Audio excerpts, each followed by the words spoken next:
Selamat siang semua. Hari ini saya mau bersaksi tentang Tuhan lebih dari uang. Ada satu buah pengalaman beberapa tahun yang lalu, sudah cukup lama sebenarnya. Pengalaman sekitar 18 tahun ketika saya masih ada di Malang saat masih kuliah. Pengalaman itu mungkin buat banyak orang sangat sederhana, tapi buat saya pengalaman itu merubah konsep saya tentang Tuhan yang menjawab doa dan konsep saya tentang uang yang selalu menjadi kebutuhan terbesar bagi hidup banyak orang. Bukan banyak orang, semua orang. Saya punya kesaksian begini. Saat saya kuliah di Malang, saat mulai masuk semester 3 atau tingkat 2 pada saat itu, karena ada sebuah masalah di keluarga di Kupang, sehingga akhirnya saya memutuskan untuk mandiri. Dalam hal saya akan berusaha untuk hidup di Malang dengan membiayai kuliah saya seorang diri. Jadi supaya mama, karena papa saya sudah meninggal cukup lama, mama saya harus membesarkan 6 orang, sehingga saya waktu itu akhirnya ambil keputusan saya juga harus membantu mama saya, karena saya berpikir yang memutuskan untuk sekolah ke Jawa, ambil sekolah teologi adalah keputusan saya. Mama sudah cukup mendukung pada saat itu, mendukung penuh sebenarnya untuk melepaskan anak gadisnya jauh dari keluarga dan menuntut ilmu di Malang, sehingga ketika ada masalah keluarga yang harus membutuhkan perhatian mama saya cukup besar, saya memutuskan ini sudah saatnya saya bertanggung jawab dengan keputusan saya, sehingga saya memutuskan untuk melanjutkan kuliah dengan berusaha. Banyak usaha yang harus saya buat. Saya punya karakter yang cukup buruk sebenarnya. Saya cukup keras di kampus, saya banyak bermasalah dengan orang karena temperamental saya. Tapi di satu sisi saya belajar cukup baik supaya saya bisa mendapatkan beasiswa untuk prestasi, sehingga di satu sisi saya mendapatkan bantuan potongan beasiswa. Waktu itu saya ingat entah 40% atau 60%. Tapi setelah itu saya juga harus berpikir tentang bagaimana kebutuhan hidup saya di kampus. Saya pernah mengalami yang namanya sampo jadi sabun, sabun jadi sampo, sabun mandi jadi sampo, sabun mandi jadi odol gigi karena mau sikat gigi gak punya uang buat beli odol. Jadi saya belajar untuk menikmati itu semua. Ada saja cara-cara Tuhan untuk membuat segala sesuatu bisa berjalan dengan baik. Untuk uang sekolah, untuk uang kebutuhan, saya mengalami banyak kesulitan. Tapi ada satu titik, saudara. Hari itu saya ingat semester 3 saat itu. Seperti biasa hari Jumat itu kami akan masuk pada hari weekend, dan anak-anak setelah jam makan siang diizinkan untuk keluar, entah mau beli keperluan rumah tangga kah, keperluan pribadi kah, atau ada yang harus besuk karena ada jadwal besuk yang harus kita penuhi, saudara. Sehingga hari itu saya juga berniat untuk keluar, untuk karena sore itu saya harus ada jadwal besuk, dan setidak-tidaknya saya harus punya uang untuk transport, jaga-jaga di tangan, saudara. Tapi saya tahu bahwa saat itu saya tidak punya uang sepeser pun, dan saya tahu benar uang di tabungan saya hanya 10.000.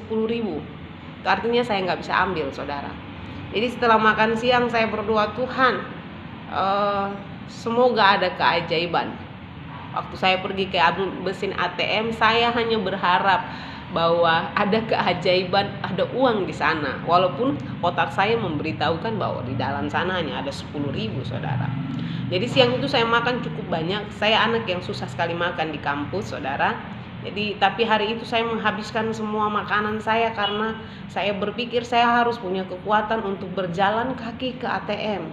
Saya ingat tempat saya tinggal itu, kampus kami adanya di Tidar, dan saya harus berjalan kaki ke Bank BRI. Saya hampir lupa apa nama jalannya ya. Itu dekat pasar, di dekat cukup jauh. Aduh, hampir 15 tahun saya hampir lupa semua jalan-jalan. Jadi saya harus berjalan ke Bank BRI itu membutuhkan mungkin sekitar 4 atau 5 kiloan, saya lupa, cukup jauh saudara. Jadi saya hari itu saya makan cukup banyak, hanya berpikir semoga saya jalan kaki, semoga sampai di ATM ada uang saudara. Saya jalan kaki siang bolong saudara, sekitar jam 1:30 saya jalan kaki sampai di ATM. Saya berdoa, Tuhan tolong supaya ada uang, karena kalau nggak ada uang bagaimana jadinya, saya nggak bisa pergi pelayanan. Saudara tahu, akhirnya saya pergi ke ATM, sampai di ATM saya berdoa, dan saudara tahu apa yang terjadi? Nggak ada duit. 10.000 saudara. Wah, hati saya hancur saat itu, karena artinya saudara, saya harus berjalan pulang lagi ke kampus. Kekuatan makanan yang saya makan itu sudah selesai waktu saya berjalan dari kampus ke Bank BRI, dan sekarang saya hampir tidak punya kekuatan lagi untuk berjalan dari Bank BRI pulang ke kampus. Tapi saat harus melangkahkan kaki keluar dari ATM dengan perasaan sedih, saya cuma punya satu doa, Tuhan kasih saya duit 1.000 saja, supaya saya bisa naik angkot AT dan sampai ke kampus, karena saya tidak punya kekuatan. Kalau Bapak tidak kasih saya uang 1.000, kasih saya kekuatan supaya saya bisa berjalan pulang sampai di kampus. Sepanjang jalan saudara, saya bilang, Tuhan remah-remahnya saja. Jadi sepanjang jalan tuh saya melihat ke aspal saudara, ke jalan. Mungkin ada recehan orang yang jatuh. Dalam pemikiran saya hanya seperti itu, Tuhan remah-remah saja. Mungkin ketika orang memasukkan duit di sakunya, dia berpikir uangnya sudah masuk ke saku, ternyata belum masuk, sehingga jatuh. 1.000 saja. Jadi sepanjang jalan saya hanya minta 1.000 ya, supaya saya bisa naik angkot. Kalau tidak 1.000, kasih saya kekuatan supaya saya bisa sampai di kampus. Saya terus berjalan dengan doa yang sama. Semakin lama sudah semakin dekat dengan kampus. Pada saat sampai di Stiki saudara, nah ketika sudah sampai di Stiki, saya pikir sudahlah, Tuhan tidak jawab. Tuhan tidak jawab dengan kasih saya uang 1.000. Setidaknya Tuhan jawab saya dengan kasih saya kekuatan, sehingga saya sudah hampir sampai di kampus. Jadi saudara, itu mungkin jaraknya tinggal 200 meter lalu sampai ke kampus kami. Saudara tahu, ketika sampai di Stiki, setelah kampus Stiki itu saudara jalan mungkin sekitar 40-an meter, itu ada jembatan. Saya nemu duit 1.000 di situ saudara. Saya ambil uang itu dan saya nangis sepanjang jalan tuh, saya nangis. Nangisnya bukan karena apa-apa. Tuhan memberikan sebuah pencerahan pada saya. Kamu minta 1, saya kasih kamu 2. Bisa saja kan duit 1.000 itu saya temukan lebih awal, tapi ternyata sudah dekat kampus baru Tuhan kasih saya dapat uang itu. Di situ Tuhan merubah pola pikir saya, bahwa Tuhan selalu menjawab jauh lebih baik dari apa yang saya pikirkan. Kenapa saya menangis pada saat itu? Karena saya sadar saya minta cuma uang 1.000, tapi dia bukan saja kasih saya uang 1.000, tapi dia juga memberikan saya kekuatan untuk bisa sampai ke kampus. Sejak hari itu konsep saya tentang Tuhan dan uang berubah. Tuhan mengajarkan saya lewat pengalaman itu bahwa dia punya caranya sendiri untuk menjawab saya. Dia punya caranya sendiri untuk menunjukkan bahwa dia tahu apa yang terbaik buat hidup saya. Yang paling penting adalah saya jalani. Hari itu saya memutuskan untuk berjalan pulang, apapun yang terjadi saya harus balik ke kampus. Dan di situ saya melihat bahwa di dalam perjalanan saya mendapatkan 2 doa saya. Sejak hari itu saya tahu bahwa Tuhan, meskipun jawabannya terkadang sepertinya terlambat, tapi tidak pernah terlambat. Tuhan, cara dia menjawab terkadang tidak seperti apa yang kita pikirkan, karena dia ingin kita belajar sesuatu. Tidak hanya sekedar minta, buka tangan dan terima, tetapi harus belajar tentang sesuatu. Pada saat itu saya belajar bahwa ketika kita menghadapi sesuatu, bahkan ketika kita berdoa sekalipun, kita harus memahami hati Tuhan sebagai seorang penjawab doa. Dan kita pun harus memahami diri kita sendiri sebagai penerima jawaban doa. Kalau kita tidak memahami Maka saudara, bahkan ketika Tuhan menjawab kita pun kita tidak tahu bahwa Dia sedang menjawab kita, karena yang kita minta tidak sama dengan cara Tuhan menjawab, sehingga kita berpikir Tuhan belum menjawab padahal Dia sudah menjawab. Karena itu sampai hari ini saya belajar bahwa yang saya perlukan adalah Tuhan. Mau dalam kondisi apapun, yang saya perlukan adalah Tuhan dengan caranya sendiri, dengan maunya sendiri. Saya nggak mau ngatur cara Tuhan menolong saya. Saya belajar membiarkan Tuhan bekerja dengan caranya. Dan selalu saja sampai hari ini, seluruh kehidupan saya adalah jejak pekerjaan tangan Tuhan. Karena itu saudara-saudara, jangan biarkan Tuhan ada di antara, uang ada di antara hubungan saudara dengan Tuhan. Sekali lagi, jangan biarkan uang ada di antara hubungan saudara dan Tuhan. Tanpa uang lalu kita tidak punya hubungan dengan Tuhan, hubungan kita rusak. Seakan-akan uang menjadi jembatan antara saya dan Tuhan. Kalau Tuhan jawab saya cinta Tuhan. Kalau Tuhan gak jawab saya, apa yang saya mau ya saya break dengan Tuhan. Tidak. Tuhan ada di seluruh kehidupanmu, dan Dia tahu bagaimana menolongmu, terutama di dalam masa-masa sulit hidupmu. Uang itu hanya masalah kecil bagi Tuhan. Karena itu jangan biarkan Dia lebih besar daripada Tuhan. Jadi kiranya kesaksian ini bisa menjadi berkat. Pengalaman uang 1000 itu benar-benar merubah seluruh cara pandang saya tentang Tuhan, tentang kebutuhan hidup, tentang bagaimana pemenuhan kebutuhan itu, dan bagaimana saya sendiri secara pribadi sebagai seorang peminta di hadapan Tuhan. Saya belajar untuk tidak melangkahi status saya, bahwa saya adalah penerima. Saya juga belajar untuk tidak mengambil porsi Tuhan sebagai penjawab doa, dan saya belajar untuk bersyukur atas apapun yang Tuhan letakkan di telapak tangan saya, karena saya yakin itulah yang terbaik bagi saya.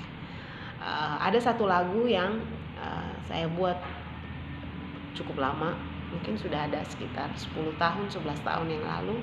Di awal-awal saya mulai menulis lagu ini, sebenarnya lagu keempat kalau tidak salah yang saya buat. Lagu ini mengajarkan saya bahwa ini gubahan dari firman Tuhan sebenarnya. Tapi lagu ini mengajarkan saya bahwa kalaupun saya dan saudara harus melewati api dan air, tapi jika itu ada di kehendak Tuhan, jalan saja. Karena bagi dunia mungkin api dan air itu menghanyutkan dan menghanguskan.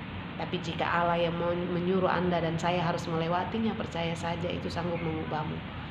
Arus yang deras itu tidak menghanyutkanmu, mungkin itu akan membersihkanmu dari kotoran-kotoran yang melekat pada tubuhmu.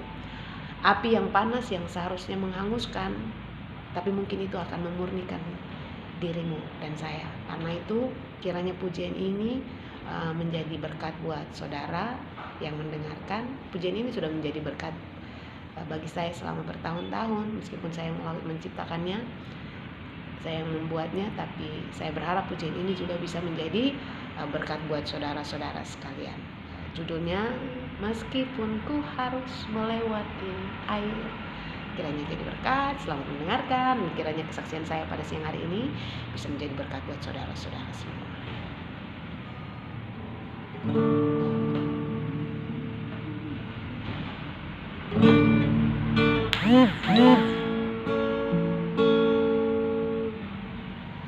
Ku tak dapat menghindari semua masalah yang datang di hidupku, namun ku percaya Tuhan selalu ada untukku dan menopangku. Ku tak dapat menghindari semua masalah yang datang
kau pasti akan menepatinya.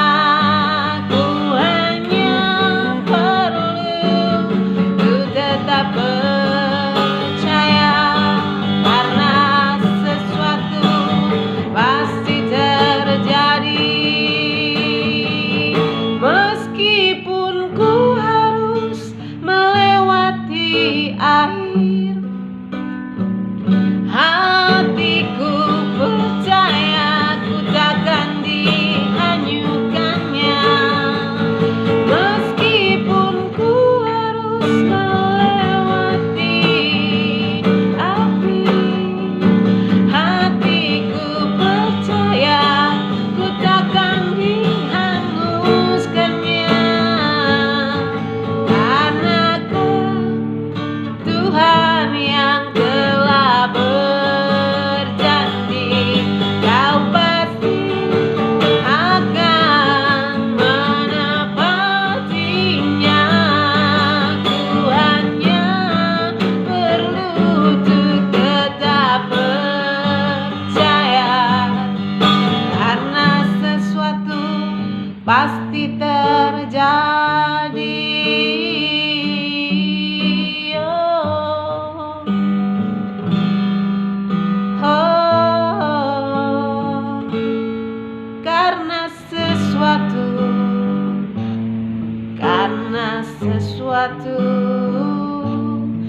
Karena sesuatu pasti terjadi. Shalom, kiranya jadi berkat. Tuhan memberkati.